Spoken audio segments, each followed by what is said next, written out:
नमस्कार, मैं डॉक्टर भूपेंद्र सिंह। आज हम बात करेंगे जीन पियाजे के 3 जो मुख्य तर्क दिए गए थे। स्कीमा,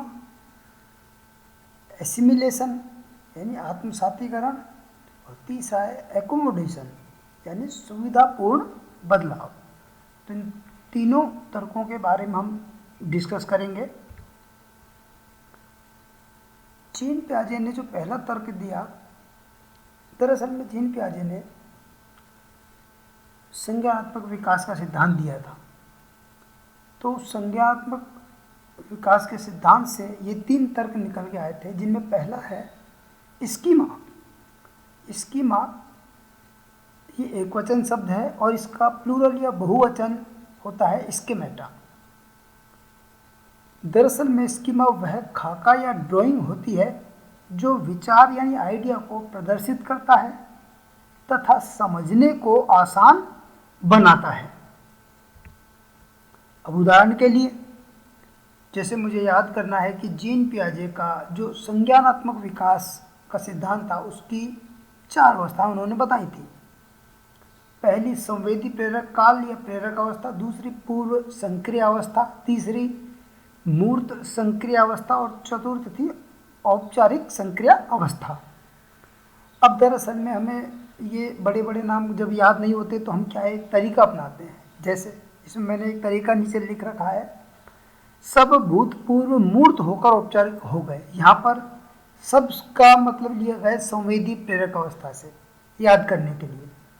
भूतपूर्व में पूर्व शब्द पूर्व संक्रिय अवस्था से संबंधित है, मूर्त संक्रिय अवस्था से संबंधित है ही, होकर ये एक्स्ट्रा शब्द जोड़ा गया है, और औपचारिक का मतलब है औपचारिक संक्रिय अवस्था से, और हो गए ये फिर एक्स्ट्रा शब्द जोड़ने सेंटेंस बनाने के लिए जोड़े गए। तो ये जो तरीका है ये कहलाता है स्कीमा।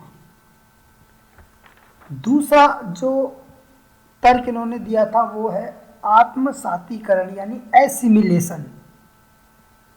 एसिमिलेशन मतलब ज्ञान को आत्मसात करना, ताकि भविष्य में जब जरूरत यानी आवश्यकता पड़े तो उसका उपयोग या अनुप्रयोग यानी एप्लीकेशन उसका किया जा सके, यानी जो ज्ञान सीखा है उसका को अप्लाई किया जा सके, कहीं पर उपयोग लिया जा सके। उदाहरण के लिए, हम लोग अपने पूर्व के अनुभव जो होते हैं एक्सपीरियंसेज, उनमें नए अनुभवों के आधार पर संशोधन करते हैं या उनमें अतिरिक्त कुछ नया जोड़ते रहते हैं। यही आत्मसातीकरण है। जैसे ऐसे मान के चलिए, बचपन में हमने भारत का भूगोल पढ़ा था, तो बचपन में हमने जो भारत का भूगोल पढ़ा वो बहुत थोड़ा पढ़ा। हम बड़ी कक्षाओं में गए तो वही भारत का भूगोल और बड़ा हो गया। कहने का तात्पर्य ये है कि उसको विस्तार किस आधार पर दिया गया कि बच्चे में हमने अपने क्या किया, पहले के अनुभवों में नए अनुभवों को जोड़ते गए। ऐसे मान के चलिए, एक जो भूगोल का अच्छा उदाहरण है, पहले हम लोग पढ़ते थे कि सौरमंडल में 9 ग्रह हैं, लेकिन अब 2006 के बाद 8 रह गए हैं, क्योंकि जो प्लूटो है उसको बाहर कर दिया है, तो वो ग्रह नहीं क्षुद्र ग्रह की श्रेणी में आता है। तो कहने का मतलब है कि पहले हम 9 पढ़ते थे, लेकिन अब हमने अपने ज्ञान में संशोधन कर लिया। अब हम उसको 8 पढ़ते हैं और जानते भी हैं और बताते भी हैं कि 8 ही सौरमंडल के सदस्य जो ग्रह हैं ना। तीसरा जो तर्क दिया उन्होंने वो है एकोमोडेशन यानी सुविधापूर्ण बदलाव। वैसे तो एकोमोडेशन का मतलब सुविधा होता है, लेकिन यहाँ पर है सुविधापूर्ण बदलाव। जो स्कीमा है उसमें बदलाव करते हुए पुराने ज्ञान को रिप्लेस कर देना, यही क्या कहलाता है, एकोमोडेशन। उदाहरण के लिए, आपने देखा होगा कि जो छोटे बच्चे होते हैं उनकी जो बुक आती है उसमें लगभग सारी पुस्तकों में या बुक्स में एप्पल का चित्र वो लाल रंग का दिखाया जाता है कि ये रेड कलर का होता है और वो एप्पल होता है। अब बच्चे पहले तो यही सीखते हैं कि भाई ये रेड कलर का है, ऐसा एप्पल है। लेकिन जब वास्तविक जीवन में वो जब बड़ा होता है, मार्केट जाता है या बाजार जाता है, तो देखता है यहाँ हरे सेब भी मिलते हैं, कुछ सेब ऐसे हैं जो रेड कलर और ऑरेंज के बीच की श्रेणी में आते हैं, कुछ ऑरेंज होते हैं, कुछ रेड ग्रीन एप्पल आते हैं, यानी वो दो दो तीन तीन कलर के एप्पल आ जाते हैं।